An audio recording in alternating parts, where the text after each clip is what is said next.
Big boy on the rails.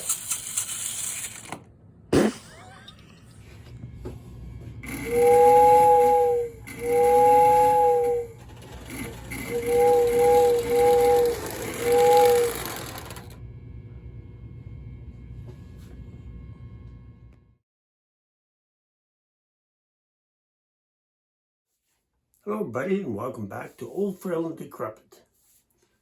In this visit, we're going to have a look at coal hoppers.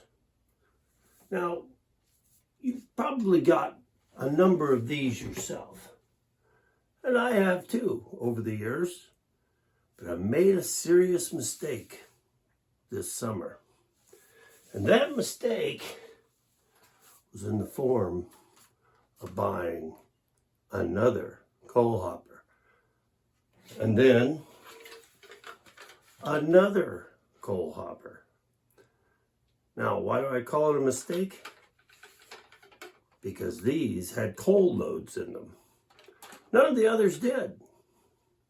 So when I lined them all up, put them all on the track, I saw that I had a problem, because nobody ever sees a coal train with two cars full of coal and everything else empty. So I had to do something about it.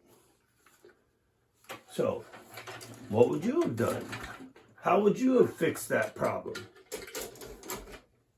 Well, the rest of this video is going to be about how I took these cars and loaded them up with coal loads. Now you can see this here's a pre-war Lionel. This is a Marks, the 6-inch tin. Could be pre-war, could be post-war. It's hard to say with Marks. This is a Marks post-war plastic coal hopper, but you can see I've done a little something different with it because I only had one Marks coal hopper. So I figure, why not put Lionel trucks on it? And that way I can go ahead and run it with the rest of the coal cars that I have. And then of course this is an NPC era. I also have just a regular post-war, but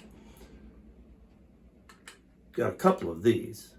So we're going to see what I used to put coal loads in these cars and how they ended up turning out. And of course, as usual, going to go ahead and run them into trades.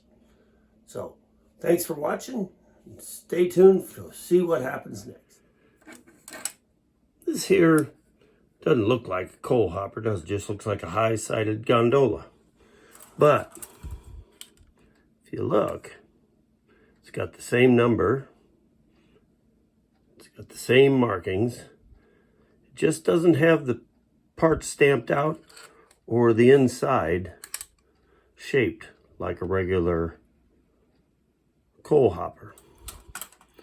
But this is one of the first cars that I decided I wanted to try and make a coal load for. So what was I going to do?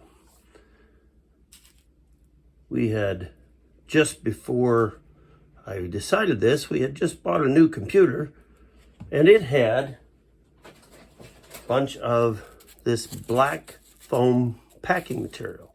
Of course, it was a lot bigger than this because I've since cut a bunch off of it. And I made this. I've since redone it so it has a little better shape, but it fits right in, and it does look pretty good, especially if you take your glasses off and squint, or if it's going by at speed. It does look pretty good. The only problem I ran into was that after I'd done a few cars, I was out of material. So now what do? Well, the idea crossed my mind, well, we could always go buy another laptop computer so I can get the packing material out of it. But dropping $1,000 or $1,200 just for packing material just really didn't sound like a good idea to me. So I had to come up with another idea. And that's when I remembered these rock formations. These are made out of the rigid pink foam board. And I had some scrap pieces left. So I grabbed one of those. And I'll show you in the next part of this video how it was. I went from this to this. Actually, it turns out pretty nice, doesn't it? So now, let's have a look and see how I made coal loads out of this pink foam.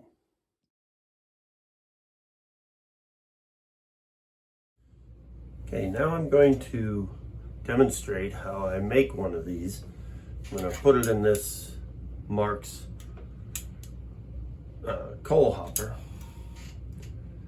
and use a little scrap of the pink foam that I have here. So I've already cut it to the thickness that I want it. So now we're going to cut it down to fit the car.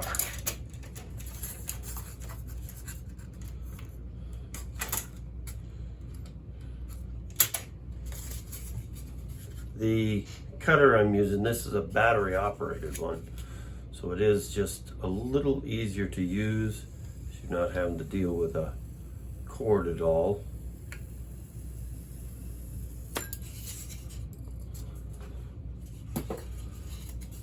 And that should get us lengthwise, yep. Okay, now, because we've got the slanted floor here, we need to cut those slants into our foam.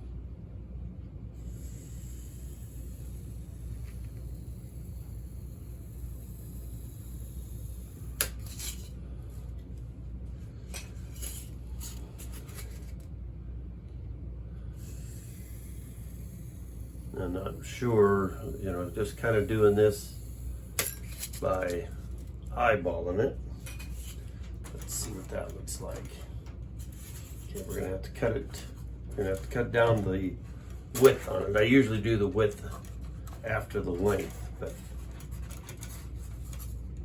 wouldn't you know it, didn't get that done. So I'm gonna cut down the width of it.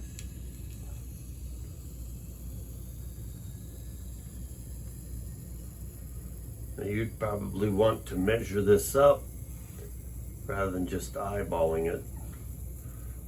But a lot of these cars were dented up pretty good, so just basically having to fit each one to the car. Okay, as you can see, this is just still just a touch too wide. We'll just take a little more off, just shave it a little.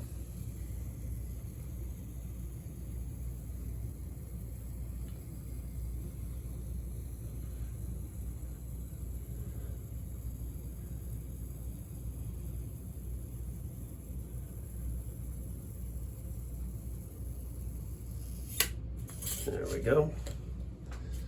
Let's see, that should be better. Now, of course, unless you get too much and then it just falls in. Okay, there we go. And as you can see, we now have a little bit over the top here, but yet we have a good solid fit.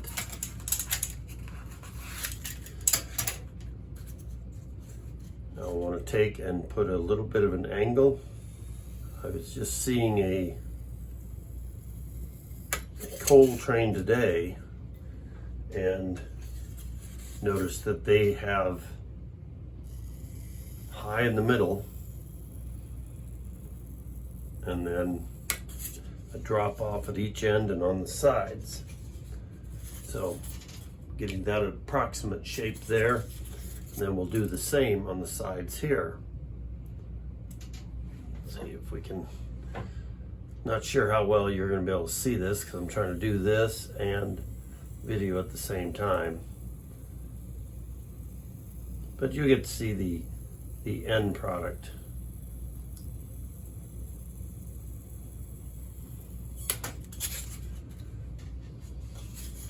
Okay, you can see there how I've done those three sides. I just got the one left to do here.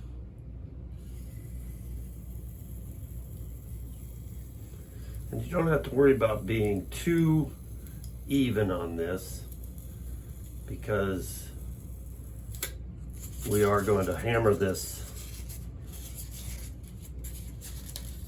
We are going to hammer this with a texture, so. Okay, you gotta clean up the blade there. There we go. And always make sure you turn that off, or you really burn yourself up good. Okay, so we've now got it cut down to size. Fits. It's got the general shape. Now we just need to put the texture on it. Now we're going to put some texture onto this. As you can see, we've got the general shape. I don't worry too much about being perfect. Like I say, we're going to do a little more work on it. And this is the very technical tool that I use to put texture in it. Not so much this side, mostly this side. First ones I did, I really wailed on it. A lot of fun, but not really all that effective. So what we're gonna do here is just lightly mash on this. And I don't want to go straight, because then you get kind of a pattern that way. Give it a little turn. You want to get all sides where it's going to be visible. You know, sticking up above the car.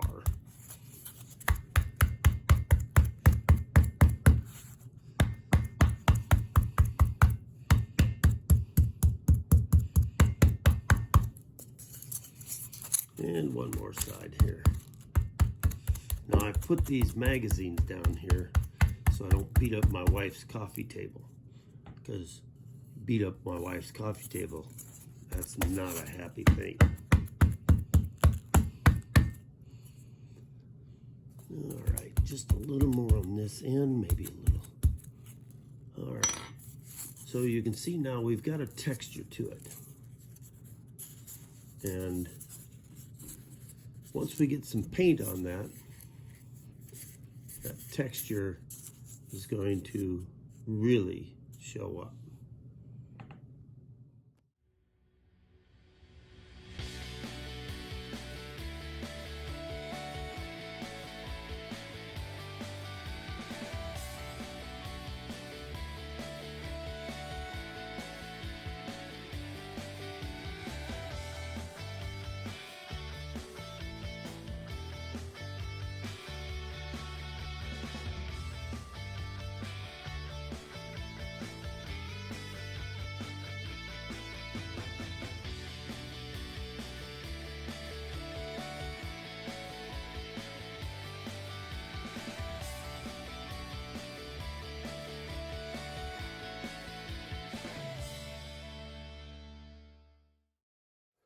All right, now we're going to have just a quick demonstration of why you need to put a primer on the paint foam before you spray paint. Shouldn't take very long here. All right, get out into my paint booth here. And oh, I didn't know what we intended to do. Oop, come on, back up here. That isn't the consequence I was looking for.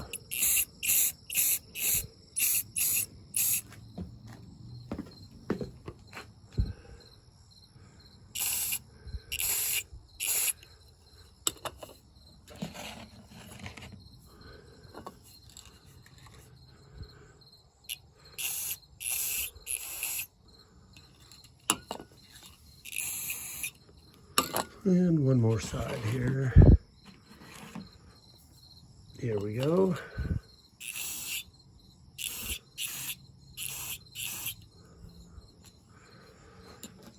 Now we'll give that just a couple of minutes and we'll have a look. All right, let's have a look at our science project here.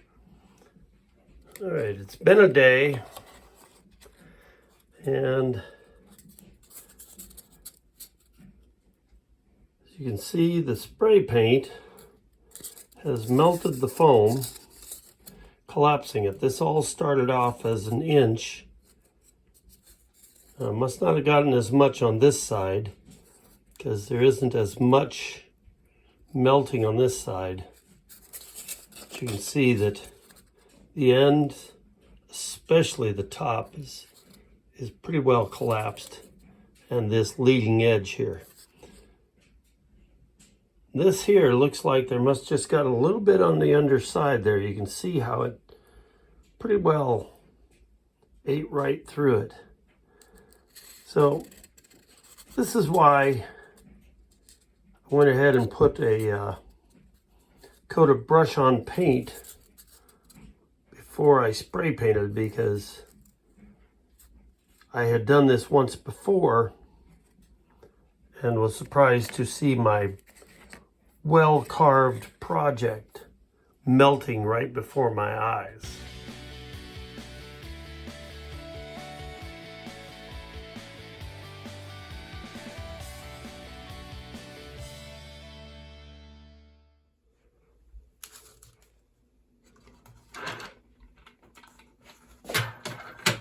All right, all painted, dried, ready to go.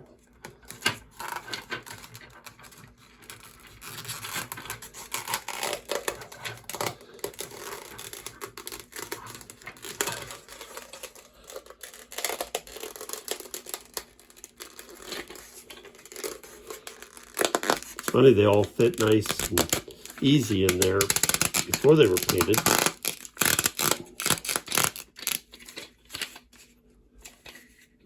How's that look?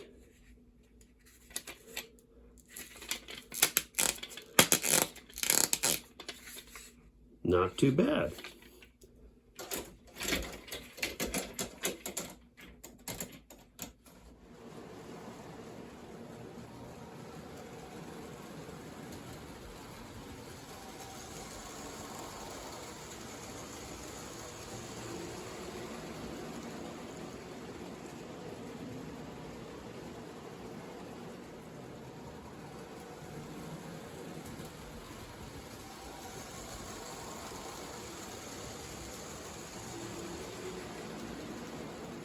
Let's do the 6-inch tin. Now this one here was the first one I did, which completely fills the box.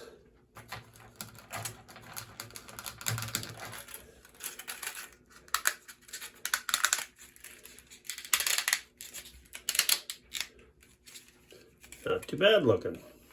What do you think?